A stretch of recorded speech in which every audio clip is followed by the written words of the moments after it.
آفرین جان آفرین پاک را، آن که جان بخشید مشت خاک را. بیننده های ارجمند السلام علیکم. برنامه نوبتی چراغ هدایت مهمان خانه های شماست و در صحبت ما معاون رئیس شورای علمای دین ولایت سوخت استاد خواجه میر. استاد خوش آمدید میگم. این نوبت ما در موضوع صحبت میکنیم که ما با این کلمه در زندگی هر روزی خودمون روبرو میشویم. این قرض گرفتن است. قرض چی است؟ آداب گرفتن آن چگونه است و اسلام به این مسئله چی تعلیم داده است؟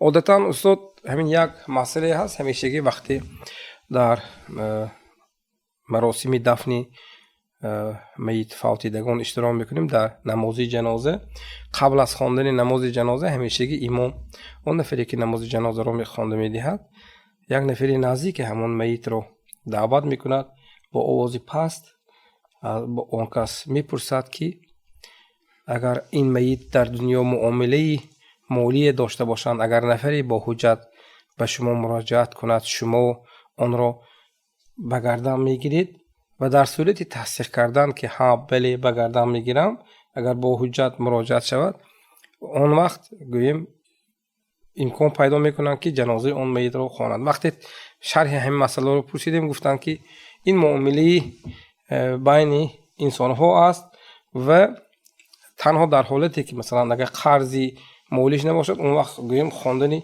نماز جنازه جایز است. من میخواستم در مورد قرض گرفتن دادن و خودی مفهوم قرض از نگاه دین مبین اسلام چگونه است؟ به نام الله بخشنده و مهربان، درود و رحمت الهی به حضرت محمد مصطفی علیه السلام. حقیقتا قرض دادن، قرض گرفتن از نگاه اسلام یکی از عملهای صالح می باشد که الله سبحانه و تعالی در قرآن یعنی ذکر کرده است و شرطهای دادن قرض و آن قرضی که قرض صحیح می شود، قرض مکمل می شود، قرضی که برای برگردانیدن و یعنی آسان می شود، همه این چیزها را خداوند در قرآن بیان کرده است. و چطوری که حاضر گفته قرض دو خیل می شود، قرض الله و قرض العبد. قرض بین بنده و بین الله. مثلا آن عبادت هایی که خداوند به بندگانش فرموده است، یعنی الله را شناختن، به خداوند شکر آوردن، فرموده های الله را کردن به مانند نماز و روزه و زکات و دیگر عمل های صالح، این قرض بین خدا و بین بندش می شود. اما قرض بین بندگان، قرضی که بندگان از همدیگر یک چیز میگیرن، این قرض بین بنده ها میشه. از همین لحاظ بسیار هم چیز عجایب گفته در خاطر ذهن انسان ها یعنی استادن و آدم ها عبرت گرفتن. پیش از خواندن نماز جنازه که خدمت آخرین همون زندگان برای همون است، همون جنازه رو میبرن در قبر میمونن، به هوای کته خدمت آخریناشون در این دنیا به آخر میرسن، غیر از با حق و حقوقی که با مشروع هستند. اکنون بینید که در لحظه آخران یک چیزی بسیار هم عجیبه که فرزندشون میبرایند، از فرزندشون میپرسند. اینها همش دلیل حجت ها هستند. دلیل یکم حجت همین که در زمان پیغمبر صلی الله علیه و سلم حدیث آمده است، زید ابن ثابت روایت میکنن که یک جنازه را آوردن، جناب رسول الله صلی الله علیه و سلم پرسیدن آیا این قرضدار هست؟ این قرضدار هست. آیا این ثروت مال دارد که قرض وی را کفایت کند؟ کسی هیچ چیزی گفته نتوانست. در پیغمبر خدا جنازش را خواندنی نبودند، لیکن در همین وقتی که از صحابگان جلیل حضرت علی رضی الله عنه برآمده گفتند که یا رسول الله، یعنی این صحابه این میت قرضش من به گردن میگیرم، پس از آن جناب رسول الله صلی الله علیه و سلم یعنی جنازه وی را خواندن. از این معلوم میشد است که قرض گرفته ندادن بسیار هم یک عقوبات وزین بوده است که حتی جنازه وی خوانده نمی شود. از همین لحاظ این یک حکمتش. دویمش حکمتش همین که این برای خاطر چرا در همون وقت جنازه، چون در وقت جنازه بعضی سخنها هست که انسان به تیز تاثیر میکند، از سبب که قرض معاملات هر روزی انسان ها هسته، از سبب این بسیار بودنش و اینقدر در یک وقت نازک این چیز اظهار کردن شریعت، آدم ها از این کار، یعنی ندادن قرض، از قرض به خیانت کردن، یعنی آدم ها آگاه شوند که حتی جنازه هاشو خوانده نمیشود. فقط یک چیز دیگه در همینجا خاطررسان کردنی هستیم. فرزندانی که میبرایند قرض امانت به گردن میگیرد، چی میشود؟ یکی از کارهایی که تیز باید که بعد از دنیا رفتن میت بعد که ما به جا بیاریم، اول تجهیز میت، دویمش همون فرزند است. گرچند که به قرضم به گردنم که گرفتگی باشد، باید که در دادن همون قرض تأخیر نکند. حتی قرضدارها اگر مهلت قرض دادگی قرضدارها باشد، اگر انتظار می شود، لیکن مهلت گذشتگی باشد و در وقت دادن همون پدرش مریض شدگی باشد، یا که همون دیگر شخصی که وای قرضش به گردن گرفت مریض شده باشد، همون قرض گیرنده فرزند یا که شخص دیگر در پیشگاه الله این وعده کرده است باید که رفته همون حتما همون قرض باید به جا بیارد. این یک چیز رسمی نیست که برآمده در بین مردم قرض به گردن میگیرم گویی بعد همین که رفته از قرض گریختن نمی شود. چون که وعده کرد پیغمبر خدا میگن که شخصی که قرض پدر و مادرش به گردن میگیره بعد از دفن ویها را دفن میکنن، جنازه‌شون رو میخوانند، برای همون قرض دادن نمیشتابد، تأخیر میکنند، که از نشانه‌های منافقه است میگن. از برای خاطر همینم قرض دادن در اسلام این یک چیزی بسیار مهم است، حاجت یک کس برآوردن. حتی کلمه قرض خداوند در قرآن عظیم شان و اقرضوا الله قرضا حسنا گفته ذکر میکند، یعنی خداوند با قرضهای حسنه شما چا کنید؟ قرضدار کنید. قرض حسن چی گفتن است؟ یک عبادت کوچکی که خردی که هم باشد ما برای الله کنیم، پروردگار در عوض همون عبادتی کردگی ما و شما را اجر و پاداش زیاد میدهد. این را قرض حسنه میگویم. بله، تشکر استاد، تشکر. خوب، در مورد گرفتن و دادن قرض معلوم است که مثلا امروز اگر کسی قرض گرفته نشود، حتما مؤسسه های مالیوی هست که مثلا در دایره قانونگذاری های جاری می رود، مراجعت می کند، گوییم اونجا حجت گذاری ها هست، همش از روی قاعده قانون و چیزی که هست گوییم به یگان مشکلی قرض رو می گیرد وابسته به احتیاجات خودش.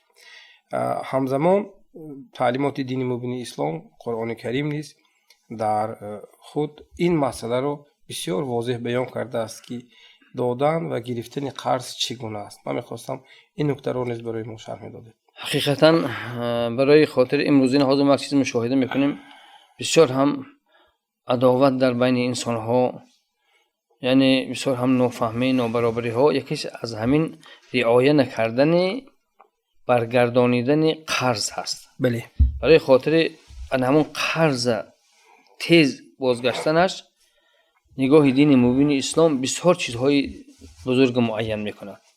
پیش از گفتن همون شرط هایی که خداوند در قرآن ذکرش میکند، یک چیز دیگر پیغمبر خدا صلی الله علیه و سلم بیان کرده، میگن که کدام انسانی که از یک انسان قرض میگیرد حقیقتا محتاج است و برای همون قرض برگردانیدن صدقاً حرکت میکند، خداوند و یک کمک میکند همون قرض بازگردانیده میشود. اما شخصی که قرض میگیرد میداند که آدمی قرض دهنده ها شخص است، ها یک مؤسسه است، یعنی میگیرد قرض اما برای بنیت میگردانم یا نمیگردانم، عزم حقیقی برگردانیدن ندارد. پیغمبر خدا میگن اطلفه الله عنه، ان همون قرض از وی تلف مییابد، نه خودش به جا آورده نه منفعت میبرد، نه قرض چیکار میکند به جا میبرد. یکم شرط همین که باید که قرض انسان پیش از همه حتما از الله پرسد که همین قرض میگیرم من حاجت دارد، خود دیده ساده گفته برای خاطر بازگردانیدن همون قرض حجت های ضروریش طبقی که بیان کردید همونها را طبق هم قانون هم طبق شریعت باید به جا بیارد. یک کمش. دویمش همین که برای خاطر بازگردانیدن قرض در وقت همون قرض، وقت بازگردانیدن قرض باید که از نگاه اسلام معین کرده شود.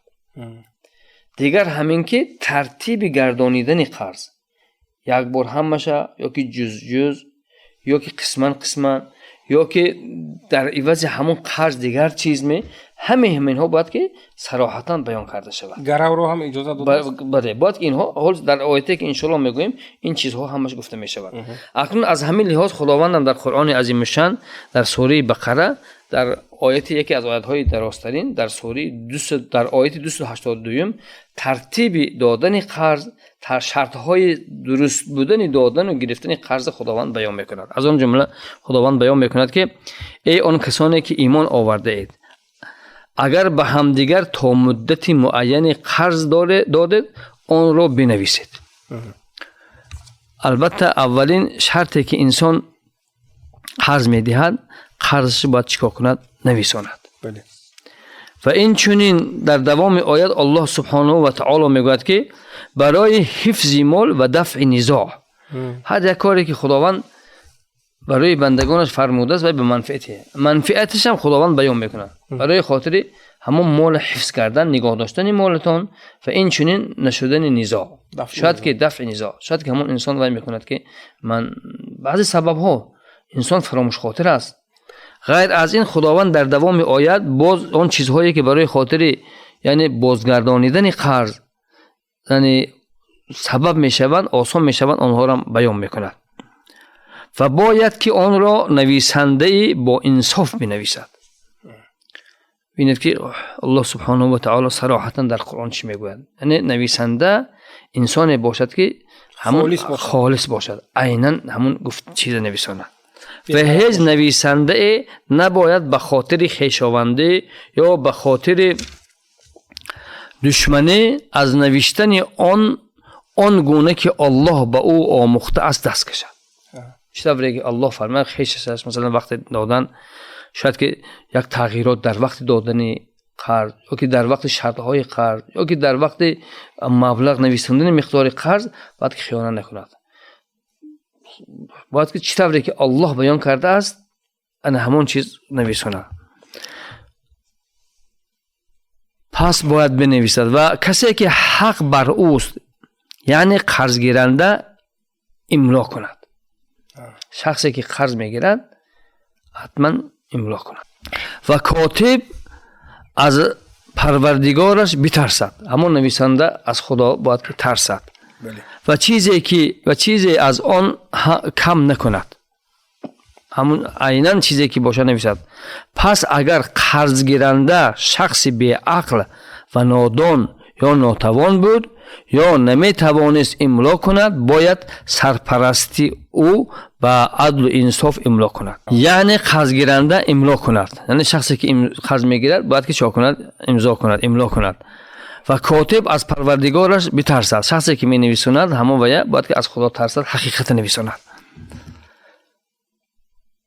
و چیزی از آن کم نکند. پس اگر قرض گیرنده شخصی بی عقل شخصی که محتاج میشد برای قرض میبیاد شاید که انسان در یک حالت نگه عقلش کم است سلامتش خوب نیست عقلش کم است یا که نادان این چیزها رو نمیداند املا ماندن نمیتواند یا که قرض چی هست شروطهای قرض نمیتواند یا ناتوان بود یا که نمیتوانست املا کند. شخصی هست که املا کرده نمیتواند یعنی قرض گیرنده املا کند. یعنی در وقت همون قرض معاملات میشود وقتی که کاتب مینویساند به جای شخص گیرنده کاتب خودش املا نماند. شخصی که قرض میگیرد باید خود همون شخص املا کند. امروز هم میبینید در همون شعبه های نوتاریوس میگن در نوتاریال در همونجا میروید البته همون شخص ها خودشون امضا که نمانند به جای ویها دیگر کسا امضا مانده نمیدن. هم طبق همین آیه کریمه که خواهی که قرض باشد خواهی که دیگر معاملات ها باشد خود همون شخص باید که املا ماند. و این چنین کاتب شخص عادلی که باشد که از خدا ترسد در همون نوشتجات یگان کمبودی یگان سهو و خطاگی نکند. پس اگر قرض گیرنده شخصی بی عقل مثلا شخصی که قرض میگیرد یک انسانی هست که عقلش اینقدر کفایت نمیکند املا میماند اما درک گردانیدن قرض و در وقتش گردانیدن قرض و چقدر قرض یک امانت در گردنش بودن این چیزها رو نمیداند. اگر همین خیلی شخص باشد یا که ناتوان بود یا که نمیتوانست املا کند املا کرده نمیتواند در این حالت چی میکند و یک کس را وکیل می سرپرست هوای مثلا پسر باشد سرپرست وش که پدرش است یا که یک برادر دیگر است، در بجای هوایی‌ها چیکار میکنن؟ املا میکنن. بجای همون شخص املا میکنند. باید سرپرست او به عدل و انصاف املا کند و دو گواه از مردان مسلمان بالغ و عاقل و اهل عدالت بگیرد. نه تنها امضا موندن، در وقت املا موندن، در وقت تفقیه موندن، باید که دو شخصی باز هم خداتر، شخص صالح، شخص وای باید چه باشد؟ گواه باشد. بسیار چیزها، سندها رو ما میبینیم در گواهی فلانی ها ما این چیز رو کردیم، گفتیم میگویم، امضا کردیم میگویم. اگر دو مرد نباشد پس یک مرد و دو زن. در اینجا چرا دو زن؟ چون که اگر یک ضعیفه فراموش کند وظیفه ضعیفه دیگر به خاطر وی میرساند. سببش این است که تا اگر یکی از آن دو زن فراموش کرد دیگری به او یادآوری کند و هرگاه گواهان برای گواهی دادن دعوت شوند نباید رد کنند. یعنی در این کار خیر است. بعضی حضرت چطور یک قصه بیان کردید، بعضی کس گواهی میفرسته، من گواهی نمیروم، نه باید بیاد. این کار خیر است، برای خاطر گواهی بیاد.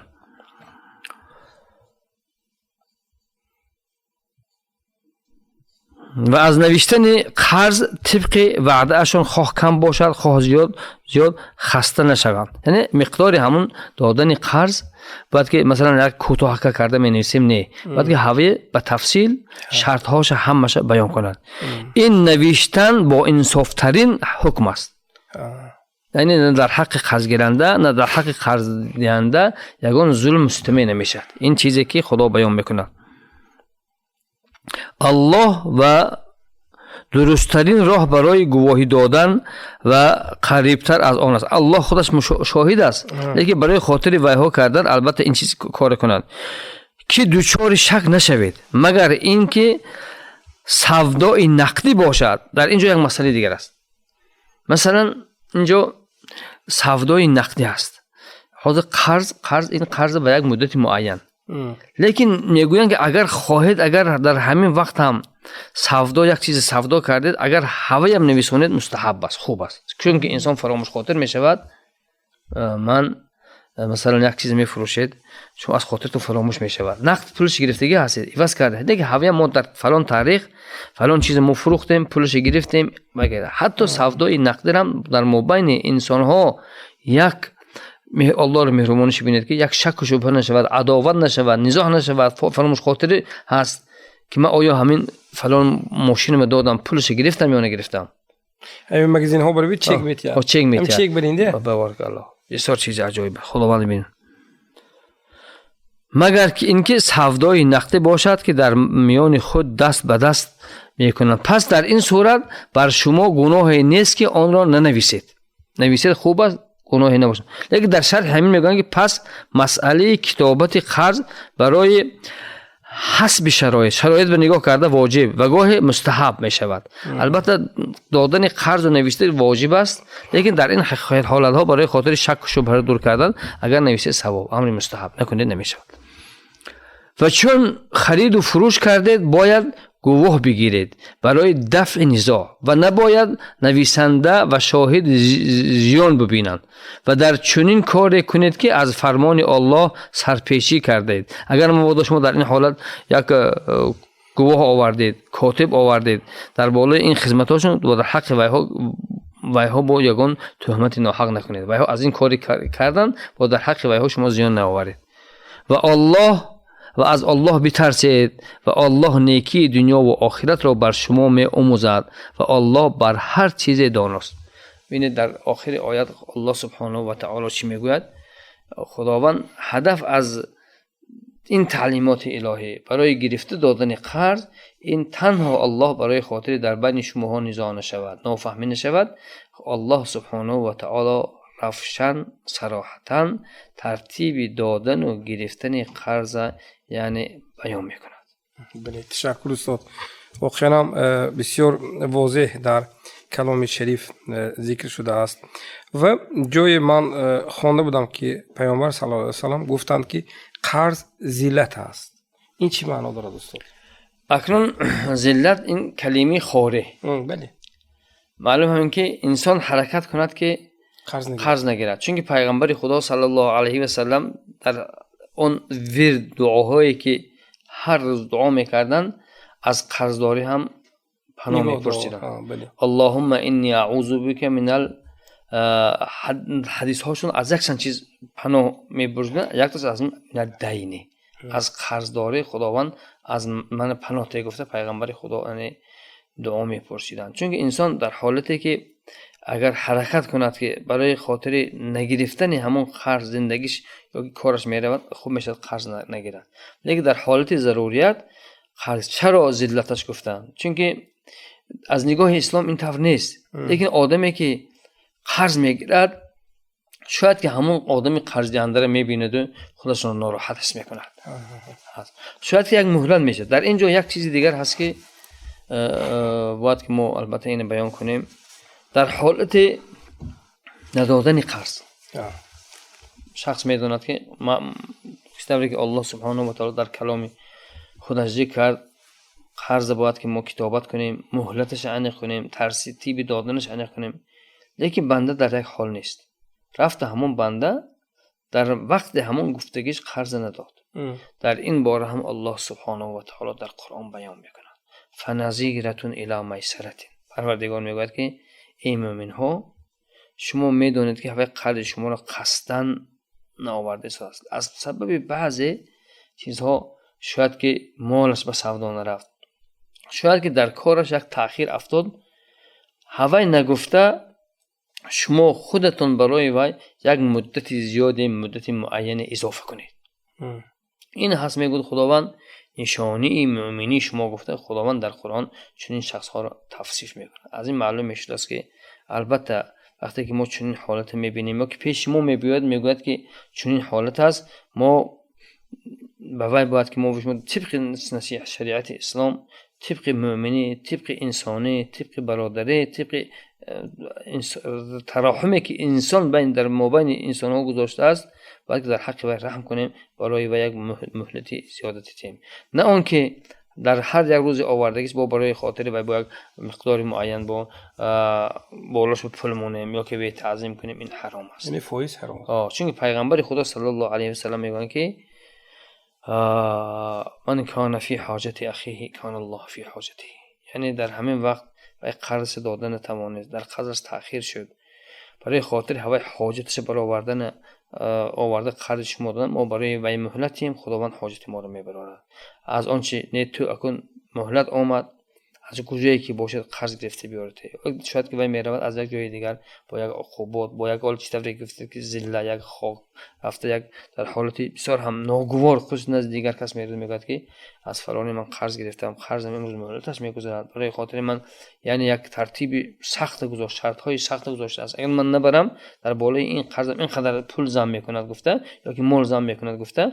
از برای خاطر همین باید بنده مومن در حق دیگر شخص حاجت برار باشد، این کارها را روانه بیند. تشکر استاد. یک مسئله دیگر وابسته از این چیزی که شما در مورد قرض گیرنده گفتیم، خب نفری قرض داد اما او نمیداند که نفری قرض گیرنده فریبگر است و نفری دیگر وقتی با خبر میشد که نفری قرض داده به فلانی قرض داده است، میگوید که چرا از من نپرسیدید، او حنوط است، او فریبگر است.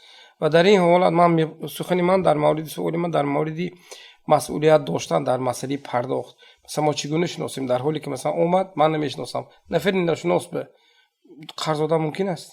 برای خاطر همین سوال جواب دادن یک حدیث پیغمبر صلی الله علیه و سلم میگه، پیغمبر خدا میگه که وقتی که شما به یک کس دو بار قرض دادید، دانید که یک قسم قرض کردگیتون برای وی صدقه است. چی گفته نگاه؟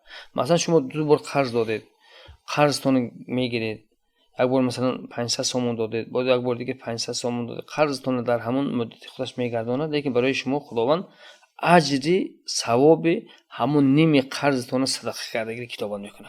خب درباره البته حاضر ما با آیت کریمه نگاه کردیم که قرض درباره قرض دادن یعنی یک چند شرط ها رو خداوند بیان میکنه. یعنی شاهد، وقتی که ما با کتاب شاهد ها کدام شخص ها باید شاهد شده میتوانند نگاه کنیم، باید ویها عادل باشند. خداوند هم در همین قرآن عادل بودن شاهد ها را، یعنی عادل چی گفته نگاه؟ یعنی عادل شخصی که نه دروغ میگوید، راستش میگوید، بی‌طرف است، بی‌طرف بی‌غرض است. یا خداوند در همون قرآن بود دیدین ذکر کرد که شما از طرف خویشاوندی آدین تو مبادا در همون بیانات در همون کتابات یگون چیز تأخیر نکنید.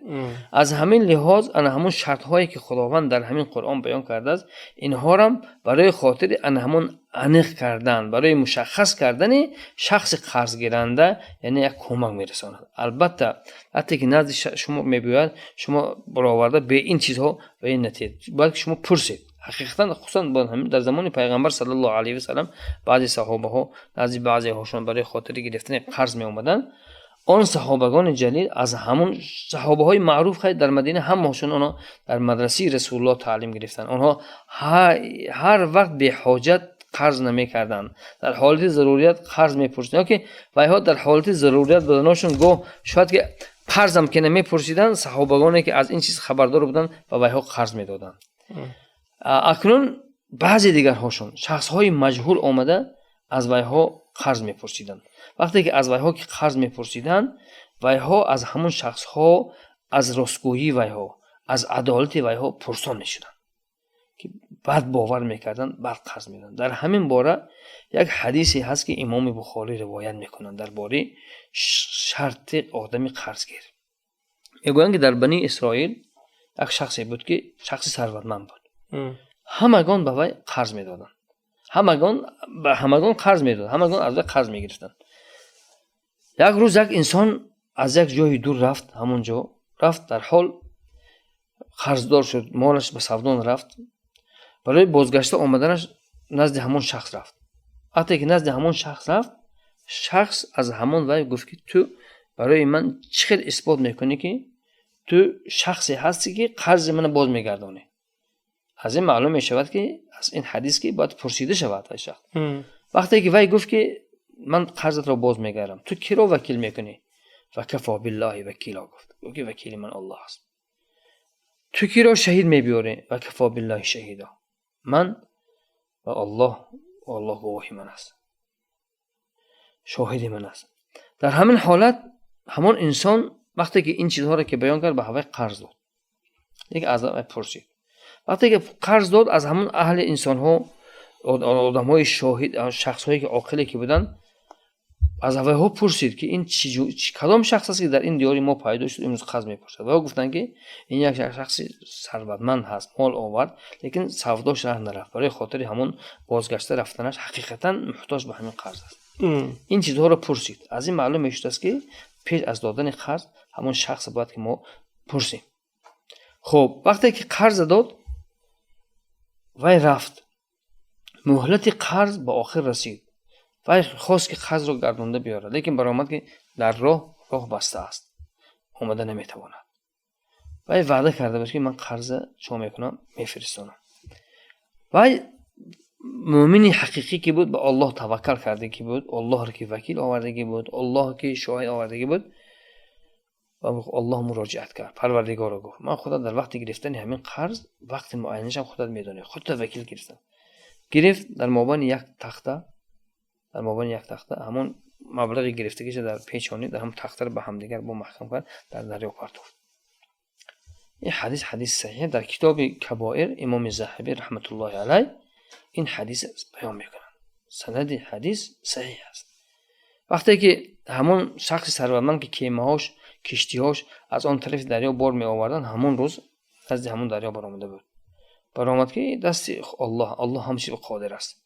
بعضی شاید بینندگان محترم این چیزها رو میشنوند به مانند یک چیز خیالی، نه این چیز خیالی نیست. این است مانند از زبان پیغمبر آمده است، با روایت‌های حدیث ثابت شده است. این به باور کردن نکن که خداوند چی میگوید و ما ینطق عن الهوا این هو الا وحی محمد.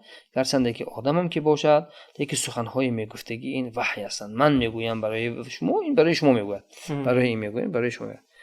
این سخن این روایت از زبان پیغمبر صلی الله علیه و سلم، یعنی کتابش ما گفتیم کتاب کبائر گناه‌های کبیره، در همون کتاب امام ذهبی رحمت الله علیه این حدیث روایت کتابم میکنم. خب وقتی که همون شخص ثروتمند برای خاطر آمدن کشتی‌ها که بارش می آوردن میبره، نگاه میکنه در دریا یک چوب آمده ساده است. و همون یک نفرش میگفتن چوب گرفت رو علاق کنه.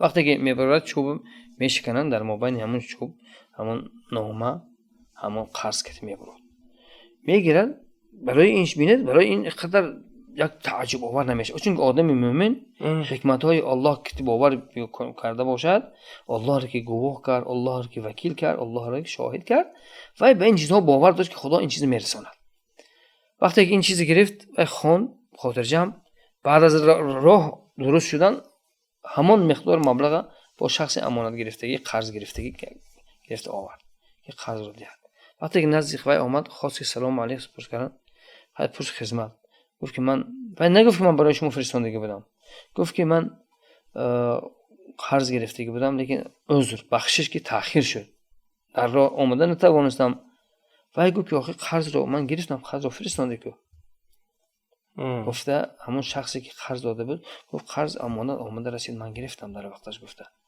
از سر همین حدیث ها محدث ها میگویند که البته همون آدمی که شخصی که قرض میپرسد باید که ما و شخص معین کنیم خصوصا در همین زمان شخصانی که بیان کردیم فضیلت قرض بیان کردیم فضیلت چقدر فضیلت دارد چقدر بزرگی دارد حجرش گفتیم که برابر صدقه کردن است لیکن در برابر این مال مومن خون مومن مال دیدو دانسته و یک شخصی که شما میدونید که وای قرض را میگیرد اما برای احتیاج صرف نمیکند برای شاید که فریب دادن شما یا که به همین عادت کسب کرده است یا که در همون مال در ضمیر وای علامت هایی که خیانت هستند خیانت میکنند خیانت کردن وای اثبات شده است در این وقت شما وای را حقی یعنی ندادن قرض را دارید که چون وای مال شما صاحب اختیار هستید. بله تشکر زیاد تشکر استاد من فکر میکنم صحبتی ما علاقه وقتی برنامه ما نیز به پایان رسیده است و من از شما در انجام برنامه خلاصه صحبتی امروز رو پرسیدنی هستم که تا برای بیننده های ارجمند ما از صحبت امروز یک نتیجه گیری خلاصه برداری میکردیم. نتیجه مختصر همین که خصوصا همین روزها در مابین مردم ما همین چیز رواج یافتگی است که عداوت خانوادگی، عداوت خویش تباره، عداوت جدا شدن یار و دوست‌ها یکیش از ندادن یعنی همین قرض است. برای خاطر همین هم پیش از همه انسان تا احتیاج پیدا نکند قرض نگیرد. چون پیغمبر خدا از قرضداری شو میکردن یعنی پناه می‌برد. برای خاطر همین هم یکی از مصرفات زکات خداوند در قرآن عظیمشان 8 گروه شخص بیان کرده است یعنی قرضدار است. قرضدار قرض دادن از قرض نجات یافتن برای خاطر همین قرض چیزی واسه این است دیگه میگه وقتی که شخصایی که قرض میگیرن البته با نیت خالص که گفتیم پیغمبر خدا گفتن که به نیت گرفتن حقیقتا همون قرض برگردونیدن باید که این چیز سهل نشمارن این چیز باید که وایها بی پروا نشن چون که نه تنها خودشون وقتی که فرزندهای وایها برآمده همین چیز در مابین مردم قرض برگردن میگیرید و وایها ادا کردن نتواند فرزندهاشون در خوب نمیمونن برای خاطر همین انسان حرکت کنه که در این دنیا یعنی به الله ایمانش باشد راستکار باشد راست قلب باشد و در کم و بیش دادگی خداوند صبر کنند خداوند ان شاء الله برای وی برکات عطا میکنه. تشکر زیاد استاد. تشکر زیاد بیننده های ارجمند این برنامه نوبتی چراغ هدایت بود و در صحبت ما معاون رئیس شورای علمای دینی ولایت استاد خواجه میر بودند. استاد رحمت بر اشتراکتون. در همین جا فرصتی برنامه ما به پایان میرسد. خیر خانه‌تان آباد باشد.